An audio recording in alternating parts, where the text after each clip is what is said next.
ప్రకటన గ్రంథం 5వ అధ్యాయం మొత్తం చదువుకుందాం. పేజీ సంఖ్య 231 క్రొత్త నిబంధనలో.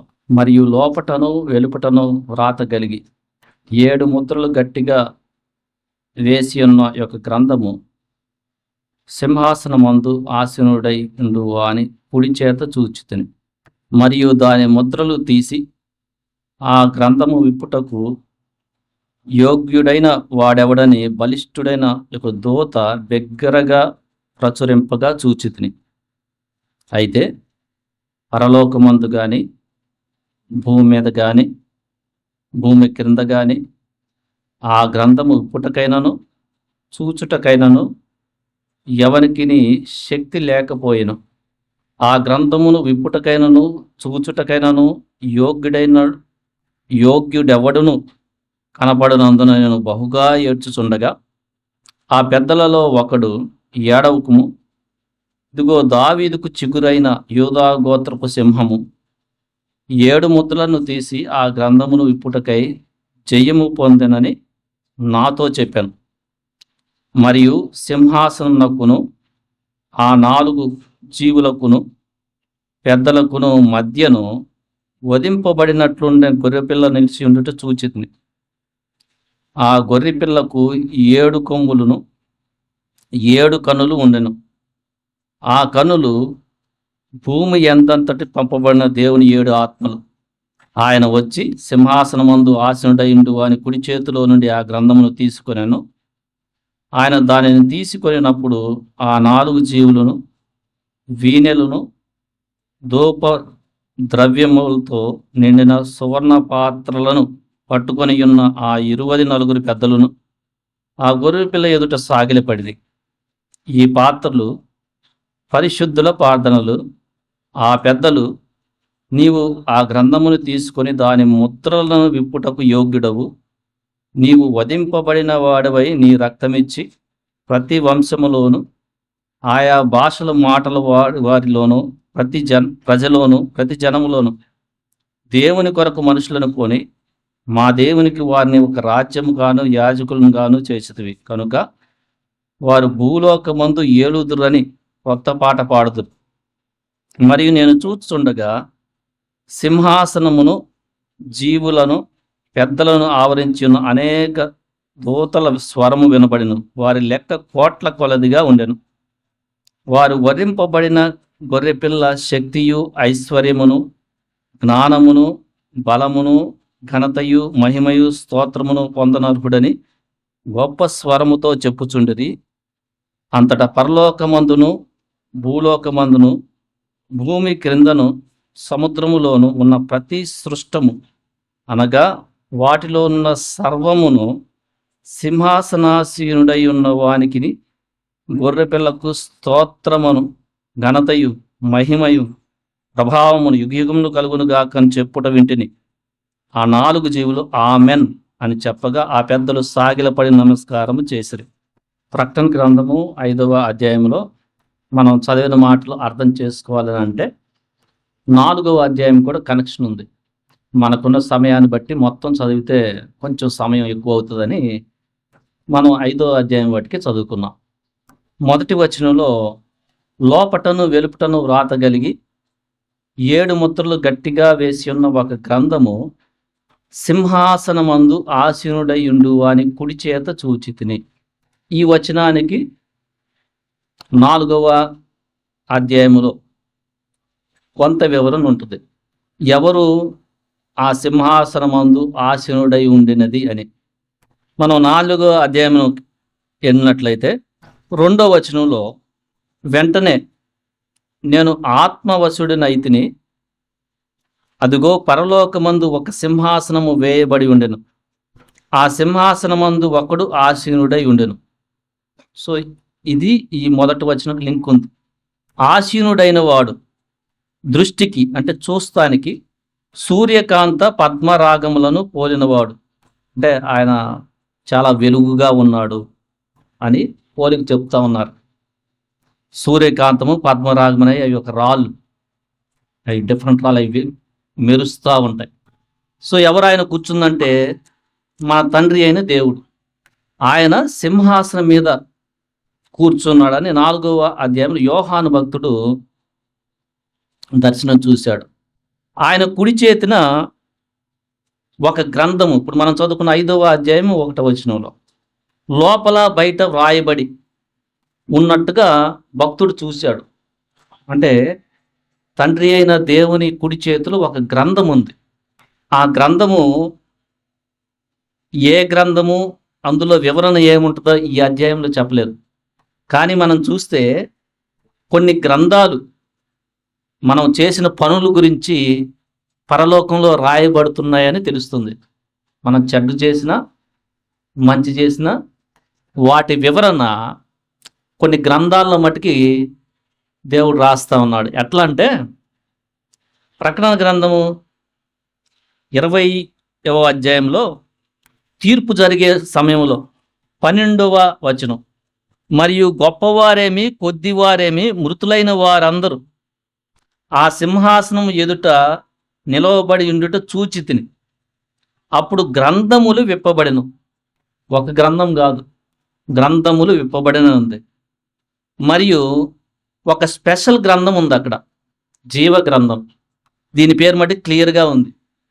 దాని పేరు కూడా పెట్టారు, బుక్ ఆఫ్ లైఫ్, జీవ గ్రంథము అను వేరొక గ్రంథము విప్పబడెను అని ఇక్కడ క్లియర్గా ఉంది. సో మనం చేసిన పనులు ఆయన గ్రంథములో లిఖింపబడుతూ ఉన్నాయి. అయితే మనం పరలోకానికి వెళ్ళాలనంటే మన పేరు మటుకి జీవ గ్రంథంలో ఉండాలి. మిగతా కొన్ని గ్రంథాలు ఉన్నాయి. జీవ గ్రంథంలో ఉన్న తర్వాత మనకు బహుమతులు ఇవ్వాలనంటే మనం చేసినవన్నీ రక్షణ పొందిన తర్వాత ఎట్లా బతికావు అనే దాన్ని బట్టి బహుమతులు ఉంటాయి. అది వేరేది. మొట్టమొదటిగా మనము పరలోకానికి ప్రవేశించాలంటే నిత్య జీవంలో ఉన్న వాళ్ళ పేర్లు ఒక గ్రంథంలో రాస్తారు. ఆ గ్రంథం పేరు కూడా చెప్పారు, జీవ గ్రంథం. అందుకని మనం రక్షణ లేకపోతే చాలా జాగ్రత్తగా ఉండాలా. ఎప్పుడైతే మీరు పశ్చాత్తాపడి పాప జీవితాన్ని వదిలేసి ప్రభువు చేసిన శిలువ కార్యాన్ని విశ్వసించి నమ్మి ఆయన మీ పాపాల నిమిత్తము శిలువలో ప్రాణం పెట్టి పరిశుద్ధమైన రక్తాన్ని కార్చి సమాధిలోకి వెళ్ళి 3 దినాలు తిరిగి లేచాడు అని మీ చెయ్యి ఆయనకి ఇచ్చి పశ్చాత్తాపడితే మీకు పాప క్షమాపణ ఉంటుంది. అప్పుడు జీవ గ్రంథంలో పేరు ఉంటుంది. అది చాలా ఇంపార్టెంట్. ఇక్కడ మనం చదువుకున్న 5వ అధ్యాయంలో ఆ గ్రంథం పేరు అయితే రాయలేదు. మనం అక్కడ మళ్ళా వెళ్తాం. మరియు 7 ముద్రలు ఉన్నాయి. ముద్రలు అంటే చాలా డౌట్ వస్తుంది. ముద్రలు అంటే మనం తెలుగు లాంగ్వేజ్ మనం అర్థం చేసుకునేటప్పుడు ముద్ర ఏమంటే సీల్ అట్లా అది కాదు అక్కడ మీనింగ్. ముద్రలు అంటే గట్టిగా దాన్ని క్లోజ్ చేశారు. అంటే ముద్ర అంటే ఒకటేదో ప్రింట్ వేసేది అది కాదు. ముద్ర అంటే గట్టిగా దాన్ని ఎవరు విప్పకుండా తెరవకుండా దాన్ని 7 ముద్రలు వేశారు. అంటే 7 అనే దాన్ని పూర్తిగా క్లోజ్ చేయబడిందని, అంటే కంప్లీట్లీ క్లోజ్ అని మీనింగ్. సో ఎక్కడుంది అది ఆ గ్రంథం అంటే తండ్రి అయిన దేవుని కుడి చేతిలో ఉంది. ఆయన ఎక్కడున్నాడంటే సింహాసనం మీద కూర్చొని ఉన్నాడు. సో ఆయన చుట్టూత ఎవరున్నారు అనే దానికి కూడా మనకి 4వ అధ్యాయంలో కనెక్షన్ ఉంది. ఎవరున్నారంటే మనం చూస్తే మనం 4వ అధ్యాయం పక్కకి వెళ్తాం. మరకతము వలె ప్రకాశించు ఇంద్రధనుసు సింహాసనము ఆవరించి ఉండెను. 3వ వచనం, 4:3 2వ భాగంలో. ఈ సింహాసనము చుట్టూ 24 సింహాసనములు వేసున్నాయి. 4వ వచనం, ఆ సింహాసనముల యందు 24 పెద్దలు తెల్లటి వస్త్రములు ధరించుకొని తమ తలల మీద సువర్ణ కిరీటములు పెట్టుకున్న వారై కూర్చున్నారు. ఇది కొంచెం వివరణ మనకి. తండ్రి అయిన దేవుని సింహాసనం చుట్టూత 24 సింహాసనాలు వేసుంటే దాని మీద ఒక్కో సింహాసనం మీద ఒక్కో పెద్ద తెల్లని వస్త్రాలు ధరించుకొని తల మీద బంగారపు కిరీటం పెట్టుకొని కూర్చున్నట్టుగా తెలుస్తుంది. అంటే వీళ్ళ గురించి 5 అధ్యాయంలో కూడా ఉంది. అందుకనే మనం 4 అధ్యాయంలో చూస్తున్నాం. ఆ తర్వాత ఏం రాయబడింది ఇక్కడ 4వ అధ్యాయంలో, ఆ సింహాసనంలో నుండి మెరుపులు ధనులు ధ్వనులను ఉరుములను బయలుదేరుచున్నవి. సింహాసనము ఎదుట 7 దీపములు ప్రజ్వలించుచున్నవి. అవి దేవుని 7 ఆత్మలు. ఆ తర్వాత మనం చూస్తే ఇక్కడ మరియు ఆ సింహాసనము ఎదుట స్ఫటికము వంటి గాజు వంటి సముద్రం ఉన్నట్టు ఉండెను. ఆ సింహాసనమునకు మధ్యను సింహాసనము చుట్టూను ముందు వెనుక కనుతో నిండిన 4 జీవులు కూడా ఉన్నాయి. వీళ్ళ గురించి కూడా 5వ అధ్యాయంలో ఉంది. ఆ సింహాసనముకు మధ్య చుట్టూ ముందు వెనుక కన్నులతో ఉన్న 4 జీవులు ఉన్నాయి. మొదటి జీవి సింహం లాంటి ముఖం, రెండవది దూడ వంటిది, 3 మనుషుని ముఖం, 4వది పక్షిరాజు అంటే గ్రద్ద ఆ ముఖం. ఆ 4 జీవుల్లో ప్రతి జీవికి 6 రెక్కలు ఉన్నాయి. అవి చుట్టూను రెక్కల లోపటను కన్నులతో నిండి ఉన్నవి. ఇది 4వ అధ్యాయంలో వివరణ. అంటే ఇప్పుడు సింహాసనం మీద తండ్రి అయిన దేవుడు కూర్చున్నారు. చుట్టూతా 24 మంది పెద్దలు తెల్లని వస్త్రాలు ధరించుకొని సువర్ణ కీటకం పెట్టుకొని కూర్చున్నారు. మరకతం లాంటి ఇంద్రధనుస్సు సింహాసనం ఆవరించి ఉన్నది. ఆ తర్వాత కూర్చున్న వాని ముఖము అంటే మన తండ్రి అయిన దేవుని యొక్క ముఖము చూస్తానికి సూర్యకాంతము పద్మరాగాన్ని పోలి చాలా దగదగ మెరుస్తూ ఉంది. ఆ తర్వాత 4 జీవులు సింహాసనం మధ్య చుట్టూతా కూడా ఉన్నట్టుగా చూస్తున్నాం. ఇవి కొంచెం ఒక ప్రత్యేకంగా ఉంది వాటి వివరణ. రెక్కలు ఉన్నాయని ఉన్నాయి, వెలుపల బయట కన్నులు ఉన్నాయని ఉన్నాయి.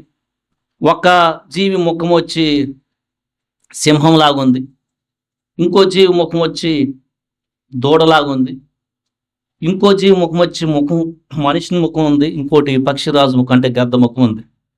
వీళ్ళందరూ కూడా తండ్రి అయిన దేవుణ్ణి ఆరాధిస్తున్నట్టు 4వ అధ్యాయంలో చెప్తున్నాడు. ఇది జరుగుతూ ఉంది.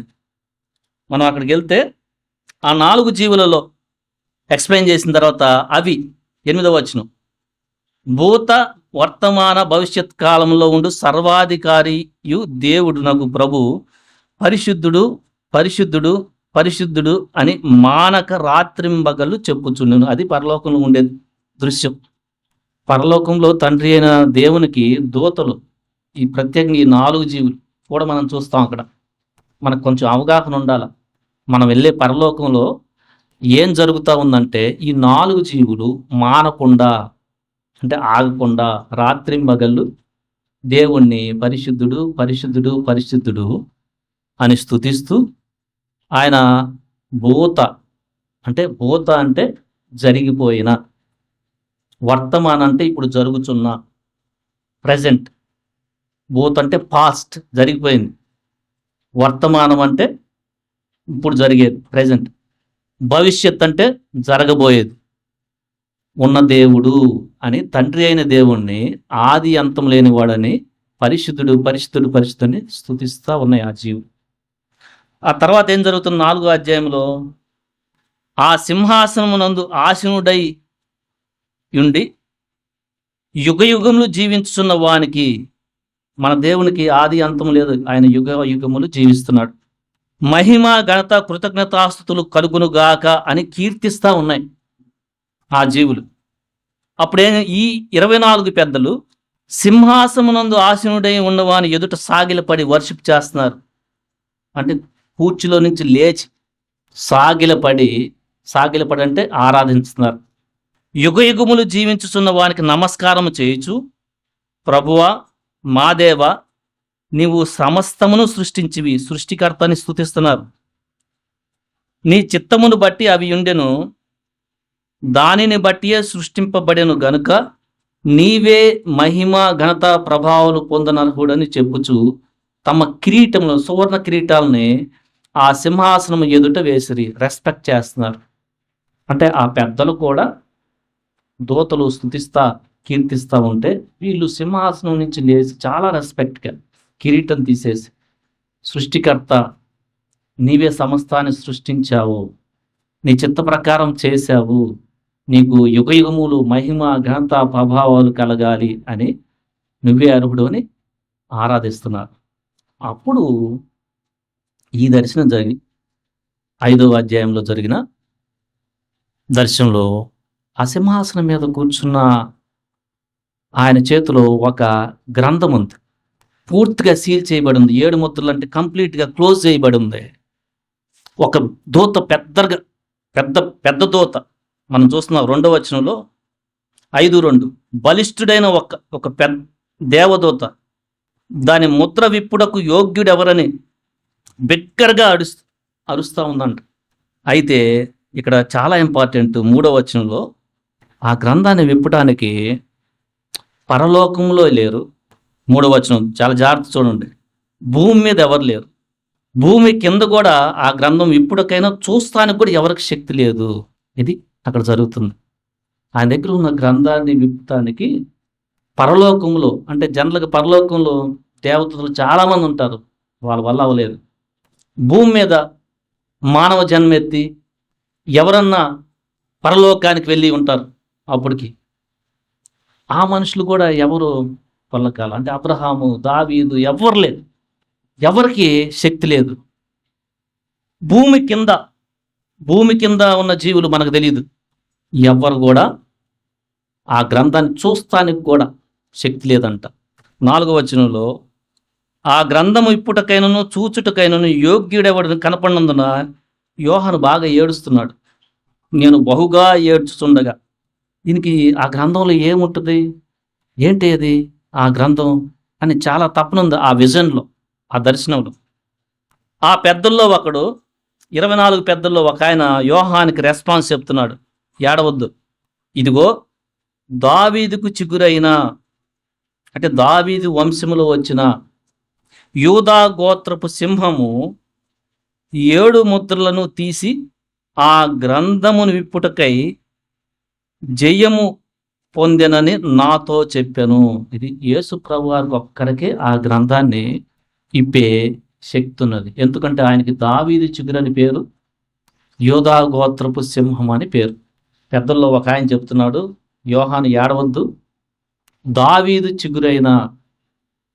చిగురంటే ఆ వంశంలో వచ్చిన వాడని, యూదా గోత్రములో పుట్టిన సింహము అంటే యూదా గోత్రపు సింహం అని యేసు ప్రభువారికి ఒక పేరు.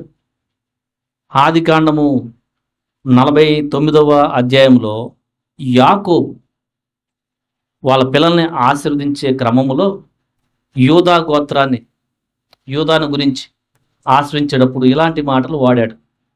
అది చూసినప్పుడు పెద్దలు 6వ వచనం మరియు సింహాసనకును ఆ 4 జీవులకును పెద్దలకును మధ్యను వధింపబడినట్లుండిన గొర్రె పిల్ల నిలిచిండుట చూచితిని. ఇప్పుడు యోహాను భక్తుడు ఆ 4 జీవులకును పెద్దలకు మధ్య వధింపబడినట్లుండిన గొర్రె పిల్ల, ఈయన యేసు ప్రభువారు. మనకి యోహాను సువార్త 1:29 వచనంలో ఇదిగో లోక పాపమును మోసుకొని దేవుని గొర్రెపిల్ల వధింపబడినట్లున్నట్టుండ అంటే సిలువలో ఆయన వధింపబడినటువంటి దృశ్యాన్ని చూస్తున్నాడు యోహాను భక్తుడు. ఆ గొర్రె పిల్లకు 7 కొమ్ములను 7 కన్నులను ఉండెను. ఆ కన్నులు భూమి ఎంతంతటికి పంపబడిన దేవుని 7 ఆత్మలు. ఈ వివరణ కూడా యేసు ప్రభు వారికి 7 కొమ్ములు ఉన్నాయని, అంటే ఆ గొర్రె పిల్ల అంటే కొమ్ములు జనరల్గా అధికారి, సర్వాధికారి అని అర్థం. ఆయన కొమ్ము అనేది ఏంటంటే ఒక అధికారం. ఆయన 7 కన్నులు ఉన్నాయి అంటే సర్వాన్ని అందరూ చూడగలిగిన వాడు ఆయన. సో ఇలాంటి మాటలు జనరల్గా పాత నిబంధనలో దేవునికే వాడుతూ ఉంటారు. ఇప్పుడు ఫర్ ఎగ్జాంపుల్ జకరియా గ్రంథం 4వ అధ్యాయం 10వ వచనంలో ఒక మాట చదవండి. కార్యములు అల్పములై ఉన్న కాలమును వాడెవడు లోకమును సంచారం చేయు యెహోవా యొక్క 7 నేత్రములు జెరుబ్బాబెలు చేతిలో ఇంటు నూలుట చూచి సంతోషించు. అక్కడ కూడా యెహోవా దేవునికి వాడబడింది. అంటే యేసు ప్రభువారు దేవుడు మానవునిగా వచ్చి అక్కడ చెప్తున్నారు యోహాను భక్తుడు. అక్కడ చదివితే 7వ వచనం, ఆయన వచ్చి సింహాసనమందు ఆసీనుడైన కుడి చేతిలో నుండి ఆ గ్రంథమును తీసుకొనెను. ఆయన దాన్ని తీసుకున్నప్పుడు ఆ 4 జీవులు ఇక్కడ చాలా జాగ్రత్తగా చూద్దాం. ఆయన దాన్ని తీసుకొనినప్పుడు ఆ 4 జీవులను వీణెలను ధూప ద్రవ్యములతో నిండిన సువర్ణ పాత్రలు పట్టుకొని ఉన్న ఆ 24 పెద్దలను. వీళ్ళేం చేస్తున్నారు? వీణలు ఉన్నాయి వీళ్ళ చేతిలో. ఇంకా ఏమున్నాయి? ధూప ద్రవ్యములతో నిండిన సువర్ణ పాత్రలు ఉన్నాయంట. అంటే చాలా బ్యూటిఫుల్ స్మెల్ వచ్చేట్టుగా వారి చేతులు 24 ఆ గొర్రె పిల్ల ఎదుట సాగిలపడి వీళ్ళందరూ కూడా వర్షిప్ చేస్తున్నారు యేసుప్రభు వారు. అది యేసుప్రభు వారి యొక్క గొప్పతనం. ఆయన సింపుల్గా మానవుడు కాదు. ఆయన నిన్ను రక్షించిన వాడు దేవుడు. ఎందుకంటే తండ్రి అయిన దేవుడే కుడి చేతిలో ఒక గ్రంథం పట్టుకొని ఉంటే అక్కడున్న పెద్ద బలిష్టైన దూత ఎవరు దీన్ని విప్పేది, చూసేది అంటే ఒక్కరు కూడా లేరు. పరలోకంలో లేరు, భూమిలో లేరు, భూమి కింద ఎవరు లేరు. ఏడుస్తా ఉన్నాడు యోహాను భక్తుడు. 24 పెద్దలు ఒక ఆయన ఏడవద్దు, దావీదుకు చిగురైన యోధా గోత్రపు సింహము ఆ గ్రంథాన్ని విప్పుటానికి జయము సిలువలో పొందాడు అనగానే ఈ 4 జీవులు 24 పెద్దలు వెంటనే సాగిలపడి వర్షిప్ చేస్తున్నారు. జనరల్గా దేవుడు ఎవరిని కూడా వర్షిప్ చేయనివ్వడు. నన్ను తప్పితే ఎవరిని కూడా మీరు వర్షిప్ చేయొద్దు అని చెప్పాడు 10 ఆజ్ఞలో. కానీ యేసు ప్రభు వారి దేవుడు త్రిత్వంలో ఆయన దేవుడు, దేవుని కుమారుడు. ఆయన యూదా గోత్రపు సింహములాగా ఒక అధిపతి, సర్వాధిపతి. మళ్ళీ ఆయనకు ఇంకో పేరు ఉంది, ఏంటంటే వధించబడిన గొర్రె పిల్ల. చాలా సింపుల్. తిరువులో ఆయన నా కోసం మీకోసం ప్రాణం పెట్టాడు. సో మానవునిగా వచ్చి ఆయనకి ఆ గ్రంథాన్ని విప్పే యోగ్యత, శక్తి ఉన్నది. అది అంత చిన్న మాట కాదు. ఇక్కడ ఈ మాట మనం చదువుకుంటుంటే 3వ వచనంలో పరలోకమందు గాని భూమి మీద గాని భూమి కింద గాని ఆ గ్రంథమును విప్పుటకు చూచుటకైనను ఎవనికి శక్తి లేకపోయాను. యేసుక్రీస్తు సర్వశక్తిమంతుడు. శక్తిమంతుడు అంటే ఆయన సృష్టికర్త. ఈ సృష్టిలో ఉన్న ఎవ్వరు కూడా ఆ గ్రంథాన్ని ఎప్పలేరు. ఆయన ఎలా యోగ్యత పొందాడంటే మానవునిగా వచ్చి వధింపబడిన గొర్రె పిల్ల వలె నీకోసం ప్రాణం పెట్టి నీ పాపాల కోసం ఆయన సిలువలో శ్రమని పొంది మరణాన్ని జయించి తిరిగి లేచాడు. ఆయన ఒక్కడికే తండ్రి కుడి పక్కన ఉన్న ఆ చేతిలో ఉన్న ఆ యొక్క పుస్తకాన్ని తీసుకొని ఇప్పే ధన్యత ఉంది. వెంటనే పక్కనున్న 24 పెద్దలు 4 జీవులు సాగిలపడి వర్షిప్ చేస్తా ఉన్నారు. అది యేసు ప్రభు వారికి ఉన్న ఆధిక్యత పరలోకంలో. మనకి ఆ అవగాహన ఉండాలి. ఆయన మానవునిగా వచ్చి ఆయన చేసిన కార్యాన్ని బట్టి ఆయన శక్తి ఏమి పోలేదు. ఆయన మరణాన్ని జయించి పునరుద్ధరణ తిరిగి లేకపోవటం, దాన్ని బట్టి అక్కడ పరలోకంలో గ్రంథాన్ని ఇప్పటానికి కూడా ఆయనకే శక్తి ఉన్నది. ఆ తర్వాత మనం చూస్తే సాగిలపడిది ఆ పాత్రలు పరిశుద్ధుల ప్రార్థనలు. మనం చేసే ప్రార్థనలు ఇక్కడ రాయబడి ఉంది. మనం ప్రార్థన చేస్తూ ఉన్నాం. క్రీస్తు యేసులో రక్తంలో కడగబడి పరిశుద్ధులుగా తీర్చబడిన తర్వాత మన ప్రార్థన ఏంటంటే ధూప ద్రవ్యములతో దేవునికి దేవుడు ఆగ్రహించే ఒక మంచి స్మెల్గా వెళ్తూ ఉంటాయి. అది మన ధన్యత, ప్రార్థన ధన్యత. కీర్తనలు 141 కూడా ఈ పోలికే ఉంటుంది. 141వ కీర్తనలో దావీదు రాసిన కీర్తనలో నా ప్రార్థన నీకు ధూపం వలె అంటున్నాడు ఆయన. చదవండి 2వ వచనం. నా ప్రార్థన ధూపము వలెను, నేను చేతుల సాయంకాల నైవేద్యము వలెను నీ దృష్టికి అంగీకారం అగును గాక. అది మనం చేసే ప్రార్థన దేవుని సన్నిధిలో ఎలా ఉంటుందంటే ధూపంలాగా ఉంటుంది. దేవుని యొక్క పరిశుద్ధులు చేసే ప్రార్థన. అందుకొని మనం ప్రార్థన చేస్తానికి ఎంకరేజ్ అవ్వాలా. ప్రార్థన చేస్తానికి మనం ఏంటబ్బా ప్రార్థన అనేది కాదు, దానికి అంత వాల్యూ ఉంది. ఆ తర్వాత మనం చూస్తే ఆరాధించటం చూస్తూ ఉన్నాం. అక్కడ ఆ పెద్దలు 9-10 కలుపుతున్నాయి. నీవు గ్రంథమును తీసుకొని దాని ముద్రలను విప్పుటకు యోగ్యుడవు. ఎవ్వరు కూడా యోగ్యుడిగా కాదు. అక్కడ పరలోకంలో లేరు, భూమి లోకం లేరు, భూమి కింద ఎవరు లేరు. నీవు వధింపబడిన వాడివై నీ రక్తం ఇచ్చి, రక్తముతో అని ఉంది కింద, ప్రతి వంశములోను ఆయా భాషలు మాట్లాడు వారిలోను ప్రతి ప్రజలోను ప్రతి జనములోను దేవుని కొరకు మనుషులను కొని. యేసు ప్రభువారు దేవుని కోసం మనల్ని కొనుక్కున్నాడు రక్తము చేత. మా దేవునికి మనల్ని, తండ్రి అయిన దేవునికి ఒక రాజ్యముగా, యాజకులుగా చేశాడు. అది మన స్టేటస్. రక్షణ పొందిన నీవు రాజ్యం అని ఇక్కడ ఉంది, కానీ ఇంకో భాషాంతరంలో కింగ్ అని ఉంది. నువ్వు ఒక రాజువి. ఆయన రేపు వచ్చే రాజ్యంలో స్థాపించే 100 ఏండ్ల పరిపాలన, ఆ రాజ్యంలో నువ్వు ఒక రాజు.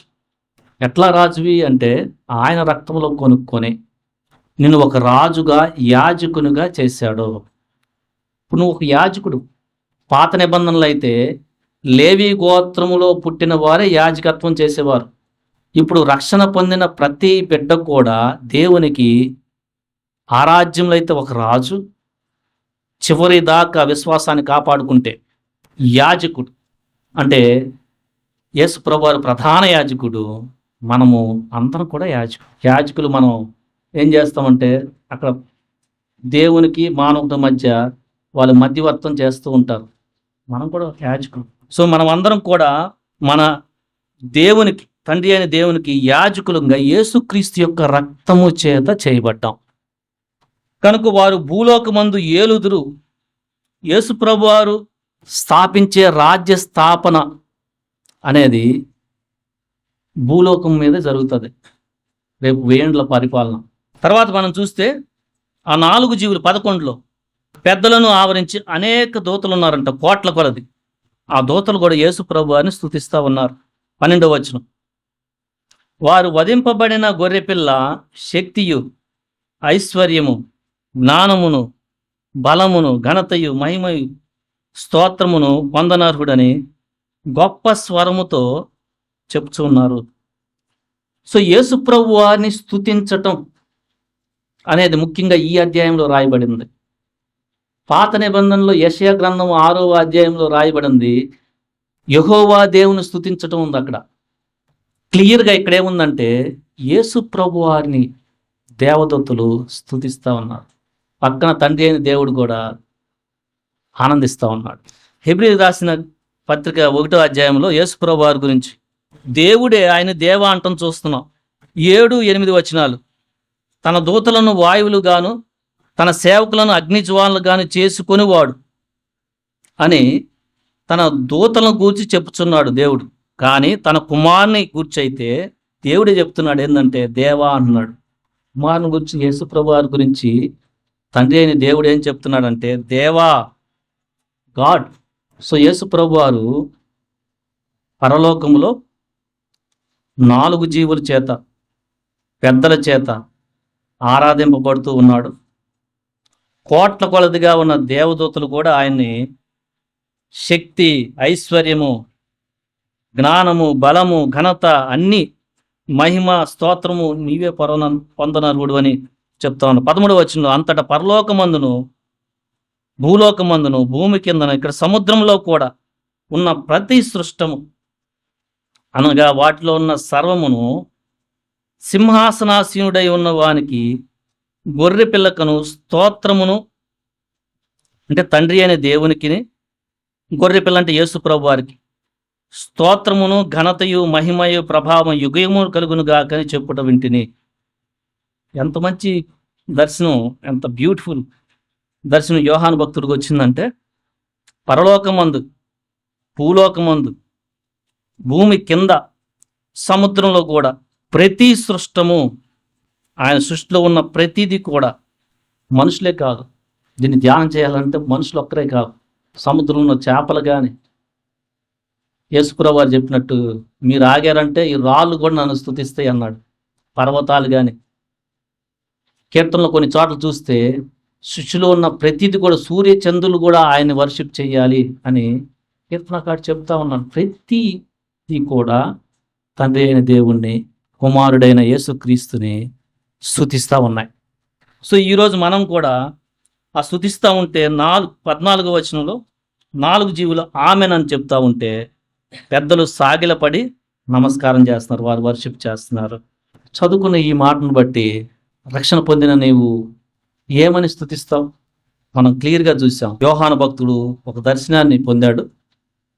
ఒక సింహాసనం వేయబడి ఉంది, దాని మీద ఒక ఆయన కూర్చున్నాడు. ఆయన తండ్రి అయిన దేవుడు. ఆయన చూస్తానికి సూర్యకాంత పద్మ రాగములను పోలినవాడు, అంటే చాలా వెలుగ్గా ఉన్నాడు. ఆయన చుట్టూత 24 సింహాసనాలు వేయబడ్డాయి. ఒక్కో సింహాసనం మీద ఒక పెద్ద కూర్చున్నాడు. వాళ్ళు తెల్లని వస్త్రాలు వేసుకొని బంగారపు సువర్ణ కిరీటాలు పెట్టుకొని కూర్చొని ఉన్నారు. ఆ సింహాసనంలో నుంచి ఒక ఇంద్రధనుస్సు లాంటిది మరకతమును పోలే, అది చాలా వెలుగ్గా అలా ఉంది. ఆ తర్వాత 4 జీవుల గురించి చూస్తున్నాం. అవి స్పెషల్గా ఉన్నాయి. ఒక జీవి ముఖము వచ్చి సింహము, దూడ, ఇంకొకటి మనిషిని ముఖం, పక్షిరాజు ముఖం. వాటికి 6 రెక్కలుంటే రెక్కలకి బయట లోపల కన్నులు ఉన్నాయి. అవి సింహాసనం కూర్చున్న వాడిని పరిశుద్ధుడు, పరిశుద్ధుడు, పరిశుద్ధుడు, ఆయన భూత వర్తమాన భవిష్యత్ కాలాల్లో యుగములు జీవిస్తున్నాడు అనగానే ఈ సింహాసనాలను కూర్చున్న పెద్దలు లేచి కిరీటాలు తీసేసి సాగిలపడి, దేవా నువ్వు సమస్తాన్ని సృష్టించావు, సృష్టికర్త అని నీకే మహిమ ఘనత ప్రభావాలు పొందుతుంటే వాళ్ళు స్తుతిస్తూ ఉన్నారు. ఆ తర్వాత మనం చూసాము 5వ అధ్యాయంలో ఒక గ్రంథం ఇవ్వబడి ఉంది, ఆయన చేతిలో ఉంది. ఎవరు గ్రంథం తీస్తారు అంటే యూదా గోత్రపు సింహం, దావీదు వంశంలో పుట్టిన రాజాది రాజు ఆయన మనుషునిగా వచ్చి గొర్రె పిల్ల వలె వధించబడిన యేసుక్రీస్తు ఆ గ్రంథాన్ని విప్పుటకు యోగ్యుడయ్యాడు. సో మనం ఆయన గొప్పతనాన్ని, యేసుక్రీస్తు యొక్క శక్తి చాలా గొప్పది. ఎందుకంటే పరలోకమందు కానీ భూమి మీద కానీ భూమి కింద కానీ ఆ గ్రంథాన్ని చూస్తానికైనా విప్పుతానికైనా ఎవరికి శక్తి లేదు. యేసు ప్రభువారు, దేవా నువ్వు ఒక్కడవే ఆ గ్రంథాన్ని విప్పగలిగిన శక్తి కలిగిన వాడు, చూస్తానికి శక్తి కలిగిన వాడు. యేసు ప్రభువారు చూస్తే ఆయన సర్వాధికారి, 7 కొమ్ములు ఉన్నాయి ఉంది ఆ గొర్రె పిల్లకి. ఆయన పోల్చిన విధానం చూస్తే దేవునిగా అక్కడ రాయబడి ఉంది. ఎందుకంటే పాత నిబంధనలు జకర్యా 4:10లో దేవుని 7 కన్నులు సంచారం చేస్తా ఉన్నాయి. యెహోవా 7, ఈయనకి 7 కన్నులు. యేసు ప్రభువారు కూడా సర్వాంతర్యాన్ని, సర్వం చూస్తున్నాడు ఆయన. అలాంటి పరిస్థితిలో ఉన్న ఆయన పెద్దలు 4 జీవులు పెద్దలు పరిశుద్ధుల ప్రార్థనల్ని ధూపద్రవ్యాలతో పట్టుకొని వాళ్ళు ఏమంటున్నారంటే, నువ్వు వధించబడిన గొర్రెపిల్లవై నీ రక్తము చేత ప్రతి జనములో, ఇప్పుడు మనం ఆరాధన చేస్తాం కాబట్టి, నీ వధించబడిన గొర్రెపిల్లవై యూదా గోత్రపు సింహమైన నా పాపం నిమిత్తం నువ్వు వధించబడిన గొర్రెపిల్లవలే నువ్వు శిలువలో వధించబడి మరణాన్ని జయించి తిరిగి లేచి నన్ను కొనుక్కున్నావు నీ రక్తం చేత, నన్ను ఒక రాజుగా, యాజకునిగా చేశావు, నీకు స్తోత్రము. మనం ఆ దేవదూతలతో కూడా కలిపి వాళ్ళు బలము, ఐశ్వర్యము, జ్ఞానము, ప్రభావము, స్తోత్రము, మహిమ అని అక్కడ దాదాపు 7 మాటలు వాడారు. మొత్తం కూడా యేసుక్రీస్తుకే కలుగును గాక అంటున్నాడు. తండ్రి అనే దేవుడు హ్యాపీగా ఆనందిస్తున్నాడు. ఆ తర్వాత పరలోకం మీద ఉన్నాయి, భూమి మీద సృజించబడిన, భూమి కింద సృజించబడిన, సముద్రంలో ఉన్న సృష్టి ప్రతిదీ కూడా సృష్టికర్త అయిన తండ్రికి, యేసుక్రీస్తుకి, గొర్రెపిల్లకి మహిమ, ఘనత, ప్రభావాలు చెప్తా ఉంటే ఆ 4 జీవులు 24 పెద్దలు ఆమెన్ అని సాగిలపడ్డారు. మనం కూడా ఈరోజు ఈ వచనాన్ని బట్టి, మనం చదువుకునే లేఖనాన్ని బట్టి, యేసు ప్రభు మనం సృజించిన దేవుడు. ఎందుకంటే ఆ గ్రంథాన్ని ఇవ్వటానికి ఎవ్వరు కూడా అర్హత లేదు. ఆయన దేవుడు. ఎందుకంటే తండ్రి అయిన దేవుడు ముందే దూతల చేత ఆరాధింపబడుతున్నాడు. ఆయన దేవుడు. ఆయన మానవునిగా గొర్రెపిల్లలకు వచ్చి మనకి ఆయన రక్తముతో మనల్ని విమోచించాడు.